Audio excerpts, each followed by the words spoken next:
how to change the Traxxas Sledge Pinion and Spur gear. As you're about to see in this video, it's very easy. Indeed, it's probably one of the easiest RC cars I've worked on in quite some time. So, how to change the new Traxxas Sledge Pinion and Spur gear. I've got the speed gearing on it, which should enable this thing to get up to 70 miles an hour. How to fit it? Well, we're going to have to remove this gear cover, so I'm assuming we're going to have to remove this end of the brace and tilt this back out the way, enabling me to get access to that gear cover. So let's do that. Well, if you're going to do the same as me, you're going to need to remove the rear wheel. When you remove that front screw for the brace, it won't move up like that because that's a square cut on the edge here, so I'm assuming it's square cut on the back. So you're going to need to remove both screws to get the brace out. Now we've got easy access to the diff and pinion cover. I have just 4 screws to remove the diff cover. And with that last one loose, the whole assembly comes out of there. I can see that moving already. So that should mean, we've got a bit of debris on that, we can lift up the centre drive shaft, removing the centre diff and the all important spur gear on there. Now I've got nice and easy access to the pinion. So first thing I'm going to do, change the pinion over, then take the diff apart, fit the new spur gear. Just 4 screws to remove that, that's nice. Remove the existing pinion, simple Loctite on the grub screw, so they can fit the new pinion nice and securely, 6S power bear in mind. Now to change the spur gear, we've got to remove these 4 screws, which is a pretty easy job with a power tool like this. Then, oh, my diff should come apart. I was a bit worried there for a minute. Never worked with small animals, children or RC cars on camera. There is some amount of oil in the diff there. You could use this opportunity to thicken up the centre grease if you wanted to. But I'm just interested in removing this gear. Now you should just be able to very carefully lever this off very flush to the spur gear.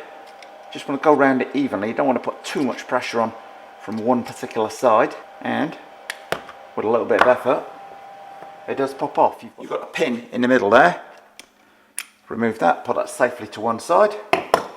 Our bearing and holder will now pull away completely. Slide that bearing off, old spur gear off. Time to fit the new one.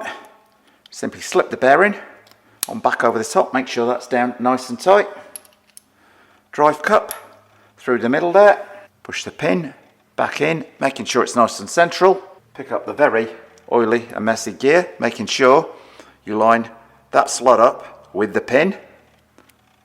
But you will know if when it's in line because it will push down nice and flush. If it's not pushing down nice and flush, and that is not flush on the top there, you've not got it lined up properly. But once that is done, line the 4 holes up with those 4 holes. I have to say, this is very easy to work on.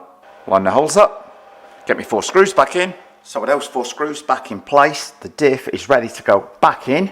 Just got to line up the drive shafts on here.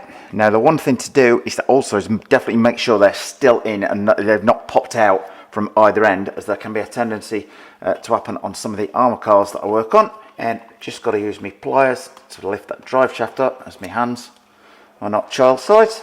So that is all ready to put back together. 70 mile an hour gearing installed. That is so easy to do, it's ridiculous. Well, with those 4 screws back in place, the car is pretty much ready to drive. Other than installing the top brace, 1 screw in either end, and we're ready to go. This is very easy indeed. If I wasn't filming it, I would say you could change the Traxxas Sledge Pinion and Spur gear in under 5 minutes fairly easily with the use of a power tool. And with the speed gearing fit to the Traxxas Sledge, it's a taster of what's to come. Just remember guys, if you like what you see today, don't forget to subscribe. Well, thumbs up if you like this video guys, post any comments you might have in the comment section below the video and hit the circle below to subscribe, and if you do hit the circle, don't forget to hit the bell.